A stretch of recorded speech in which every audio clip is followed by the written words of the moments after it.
let me ask you, what did you think when you saw the child pause and then look and then lie down and go to sleep? Yes, I think he was. But I also think that's telling us that there's a sense in which all of the distress that was being exhibited beforehand wasn't kind of unnatural. I mean, if you are really intensely distressed, you don't turn it off like that. That says to me that in fact that was operant behaviour he was admitting, and at some point he stopped it. It's not like the kind, what happens with strong emotions is that emotion rises to a peak, then it typically falls away gradually. You don't turn emotion off like that, but he turned his behaviour off like that. I think that's very interesting. It points to me that what's going on there is to do with reinforcement contingencies, not a kind of intrinsic, emotional distress response. But that's a controversial claim, I must admit. And so we've done many studies now looking at parental presence, and we think that parental presence is now the evidence-based best practice for treating sleep disturbances in infants and children. We think that it combines attachment because it doesn't disrupt the attachment bond by the child being left by the mother, but it does include the extinction component because the lack of response by the parent ensures that the distress and tantrum and distraction behaviours are not reinforced. And again, I could go in at some length. I think there's also an important component of what we know, of course, as Pavlovian safety signals, which have to do with down-regulation of emotion in that situation, and they're an important component. It's very hard to test that hypothesis, I have to say. But overall, it works very quickly. So for typically developing children aged between 6 months and 2 years who've got chronic night waking problems, you can pretty much predict to parents that if you do this, the problem will be solved in 3 nights. And usually it's worst in the first and the second night. After that, typically the third night, not much problem. And after that, you get occasional rebound effects and sometimes disruption from things like illness, but fundamentally, the child is now likely to sleep through the night without further difficulty. We did a randomized controlled trial. This is again one of those funny things when you go from PCs to Macs, we did a randomized controlled trial comparing planned ignoring, a procedure developed by Ferber called minimal check extinction, which does work, but it takes a long time and it's complicated and parents often don't implement it very effectively, and the parental presence. And you see the arrows that are pointing to show that both in terms of rapidity with which the night waking problems solve themselves and the minimal amount of distress expressed during the intervention, the parental presence procedure won on both counts, which is why we endorse it now as being sort of best practice. Behavioural treatments are also acceptable to parents. We have measured this in a number of studies, and we've also shown through careful use of things like the Spielberger State Tray Anxiety Inventory that they are not particularly anxiety-provoking or stressful. People feel anxious in anticipation when you ask them about how it was. Oh, it was a breeze, it was no problem at all. We just, it was really okay. It was, there were a few ropey moments in the middle, but it really was fine. So there's very little evidence that this is particularly objectionable to parents. In fact, it's highly acceptable, and also it's not stressful. And it's not harmful. There's been immense criticism of these behavioural approaches from certain quarters, but there is now evidence from 2 very comprehensive studies which have shown very clearly that there is no harm arising from the use of these kinds of behavioural procedures to treat sleep problems. Karen France published a paper in 1992, which is interesting because in fact the only group who showed deterioration in important measures of attachment and security in that study was the group that was not treated. The groups that were treated by behavioural interventions all showed improvements. And there's a study from Harriet Hiscock's group in Melbourne, published in 2012, which showed a 5-year follow-up and again very unambiguous evidence that there is no harm on any one of the many measures of potential harm to the child. So you can be confident it's both acceptable, it's not stressful, and it's not harmful to the child.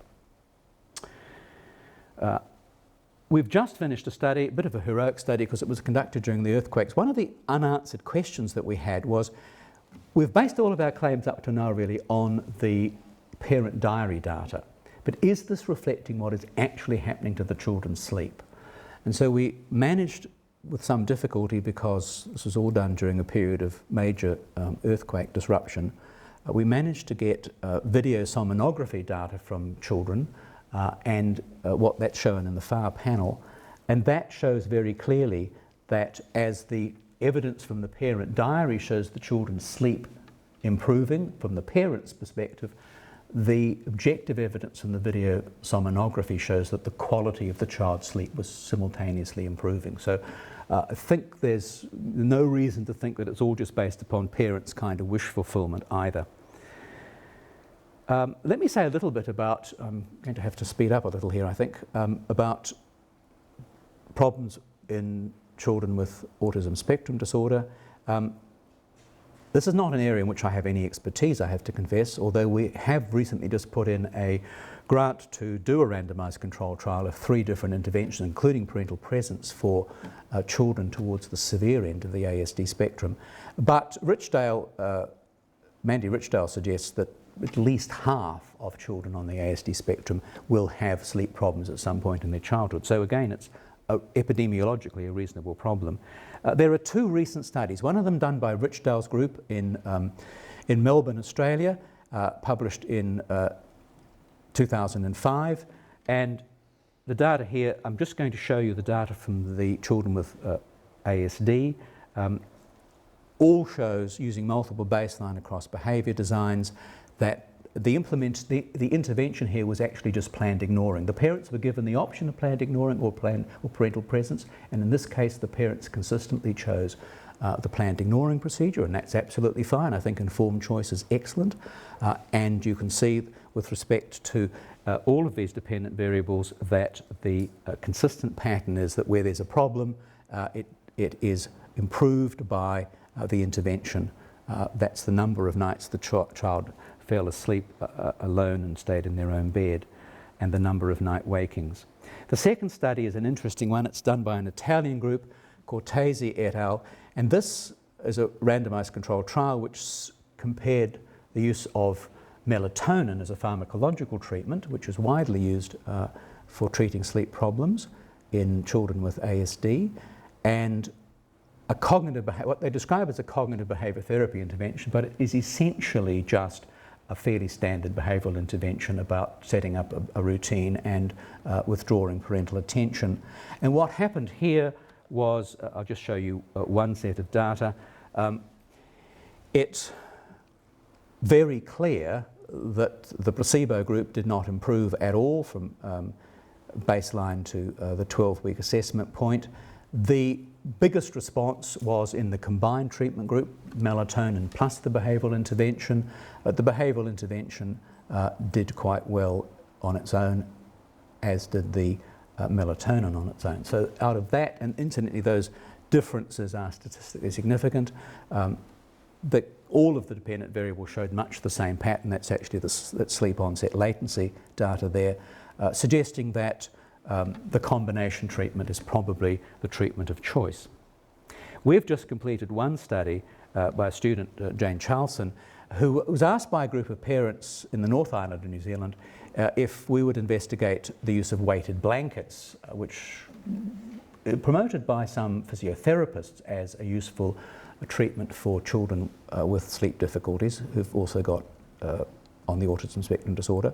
Weighted blankets, some of you may know, basically have weight sewn into the edge so that they provide some sort of gentle downward stimulation. The story is that in fact it was there's not the slightest evidence of any of the children that weighted blankets had any impact on any aspect of their sleep. We started off actually with, I think, intending to have 6 children in the study. Some of the children simply would not tolerate the blanket, so that didn't work, so we ended up with 4. But you can see, again, a multiple baseline design, no evidence of any change during the treatment phase. So I think we can rule out weighted blankets As far as we know, that's the first study that's ever been published of weighted blankets, incidentally. What about interventions in older children and adolescents? Again, for children who've got sleep difficulties, either they can't go to sleep or they wake a lot, a consistent bedtime routine, consistent wake time, tangible token or social reinforcement programs can be used with older children. They've got enough cognitive and verbal ability to mediate the delay between the behaviour and the receipt of the token reinforcement. And there are other interventions. There's the use of sort of an observational learning technique called bedtime stories, where stories are read to the children. The core feature of the story is about going to bed and going to sleep. There's also a couple of studies published using a bedtime pass, which is where the child is given a pass. You are allowed to exchange this pass for one getting out of bed during the night. After that, you've got to stay in your bed and go to sleep. And that seems to work quite well. Of course, it's associated with extinction as well. So when the child tries to use the bedtime pass or has used the bedtime pass and then gets out of bed, you use the same kinds of routines as we've seen already. What about adolescents? Adolescents are a story in themselves, and I haven't got time to talk about it. There's evidence that adolescent sleep tends to deteriorate. It particularly does so in girls as they start menstruating for some reason, and we don't quite know why that is. I think that it's fair to say that adolescent sleep is challenged by their biology, particularly the tendency for their sleep cycles to drift later, so that they want to go to sleep later at night and stay asleep into the later hours of the morning. By various social demands around what typical adolescent life is like and the scheduling of that between weekdays and weekends, so that school starts early but parties in the weekend start late, and increasingly by technology. And because adolescents now have so much technology in their bedrooms, they are in states of hypervigilance. So you ask them, why don't you just turn your phone off and respond to the messages? Well, my friend might need me at 3 o'clock in the morning, so I've got to look at the text. Have to look at the text. And that state of perpetual hypervigilance is not experienced by anybody else other than the parents of newborn babies. And yet adolescents are in that condition chronically for years of their lives. We don't know yet, I think, what the full story will be about the impact of technology on adolescent sleep, but my prediction is it will not be good. And I think this is the new frontier of the development of behavioural interventions for a variety of adolescent sleep problems. Much of it centred around not so much the sleep, but about the way that technology and social expectations interact with sleep. What about interventions for adult insomnia? The role of contingencies is implicit rather than explicit here. And the focus has really been on, first of all, stimulus control, but also very much on cognitions, the role that cognitions, in the form of false beliefs about sleep and worry and anxiety about the lack of it, may affect adult sleep. The kind of cognitions that impair sleep are shown over there from an interesting Japanese study, and the kind of vicious cycles that develop. As you worry about sleep, you sleep less, and therefore you worry more, therefore you sleep less, therefore you worry more, and you just go round and round in these ruminative and catastrophizing cycles which drive arousal up and make it less and less likely you can sleep. So for individuals with severe insomnia, cognitive behaviour therapy may be necessary to break that cycle, to teach you ways of challenging those cognitions and replacing them with more sleep facilitating cognitions. CBT for insomnia focuses on stimulus control therapy, often combined, as I said, with sleep hygiene instructions, which are really just a kind of psychoeducation intervention, not sufficient in themselves usually to do the trick, but a good starting point, and often cognitive restructuring for people who've got into that genuine cognitive behaviour trap. You can also add other things, like you can add sleep restriction, which is really a way of manipulating your motivation to sleep. It makes you tired, so you're likely to sleep, and then the sleep restriction is relaxed. And things like relaxation or mindfulness meditation are all possible adjuncts.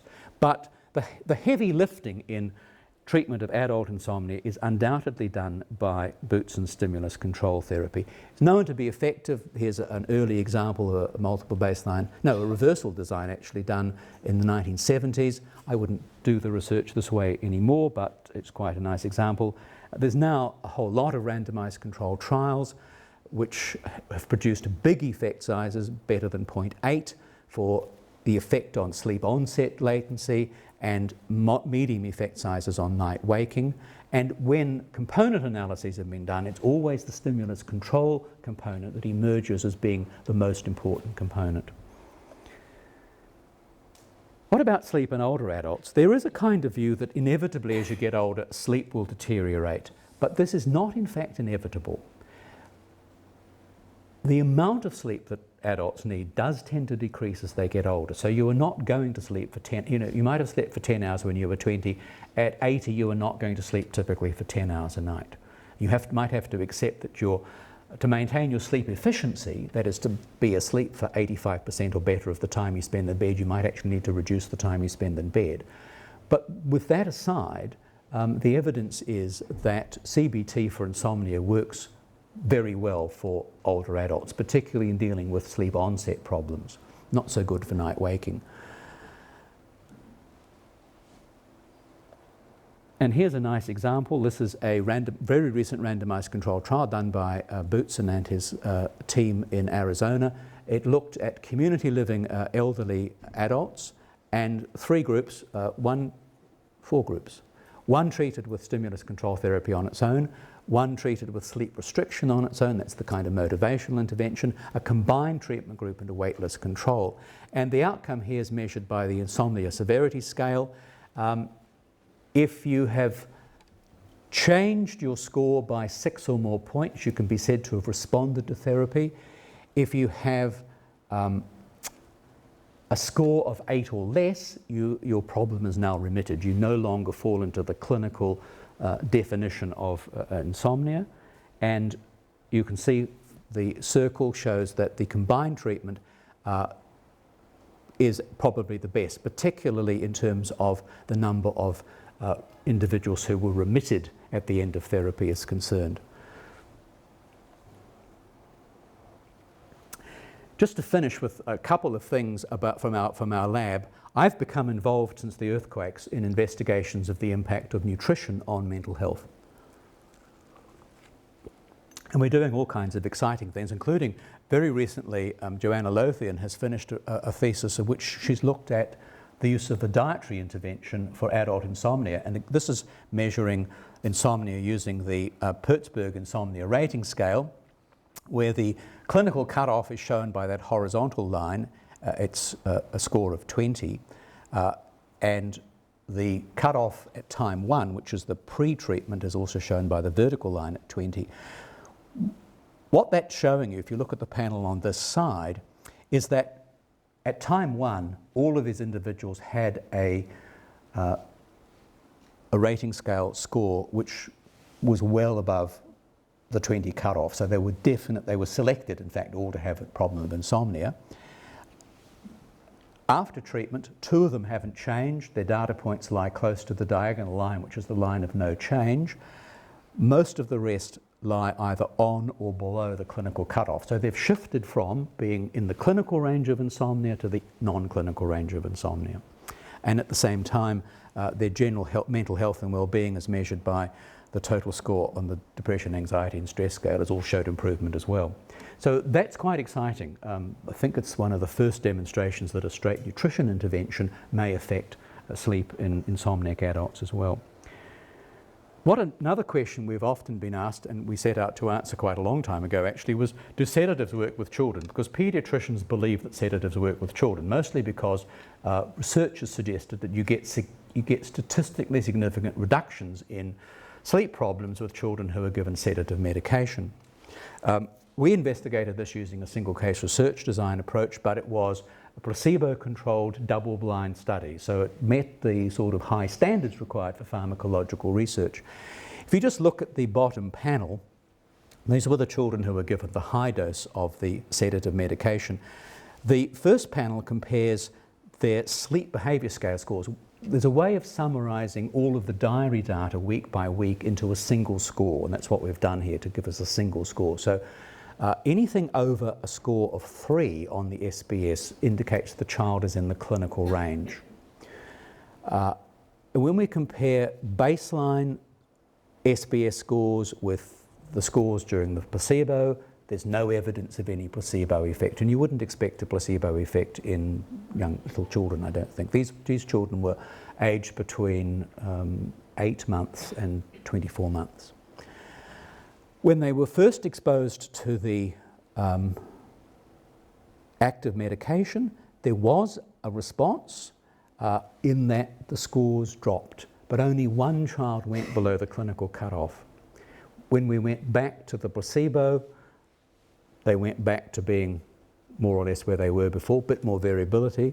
When we reinstituted the sedative medication, we got another effect, but again, only 1 or 2 children dropped down to the threshold of clinical improvement. And the misleading thing is, because we did statistical tests on this. These are statistically significant reductions, but they're not producing clinically significant change. It's only produced if you drop below the clinical threshold. So our conclusion is that, in fact, at least with respect to this particular sedative, which incidentally is no longer on the market, I'm glad to say, it is not an effective treatment. And I would argue that's probably true for most of the sedative medications that are prescribed for children. Although there are not many studies which have actually actively pitted sedative medication against behavioural interventions. We've done 2 such studies, and the most recent of which we worked with children who had very complex sleep problems. And we used parental presence as the behavioural intervention, and we used low faded dose of a sedative medication as the complementary sedative medication. And we did find that the combination worked very well. But one of the things you've got to watch, because we ensured that the sedative medication was faded out over 10 days, is that you often got a rebound of sleep problems on the days immediately after the sedative medication was removed. So there is probably a place for combinations of sedative medication in complex and difficult cases with behavioural interventions. But the sedative medication needs to be carefully managed and needs to be faded out, and you've got to prepare parents for that potential rebound of the problem. There's lots of future research to do. I'm not going to go through this in detail, but the field is wide open, I think, to investigations right from a kind of behavioural science perspective through to big questions about whether having intervened successfully with sleep problems in infants, children, adolescents and adults, you've actually improved their quality of life. That's the big question, which in a way we haven't got a good answer for. I mean, there's good evidence to suggest on common sense grounds that yes, people who have slept a good night, do so regularly, are generally happier and healthier, and the correlations between sleep and other problems suggest that that's likely to be the case, but there really is some open question about that. And I would encourage you, if you want to get into research, this is an exciting and rewarding field to work in. My conclusion is simply this, that although our contribution isn't widely understood by the sleep research community or by the community generally, I would argue that behavioural science actually has had a very useful contribution to make to understanding sleep problems across the lifespan, and that in fact we've got a set of demonstratedly effective interventions which you can use with infants, you can use with children, you can use with adolescents, and you can use with adults, whether they're in early adulthood or late adulthood, which are all likely to improve the quality of sleep, and I would predict are likely to improve individuals' qualities of life. I think that's an achievement of which behavioural science can be proud, and I've been very happy to share that with you today. Thank you so much.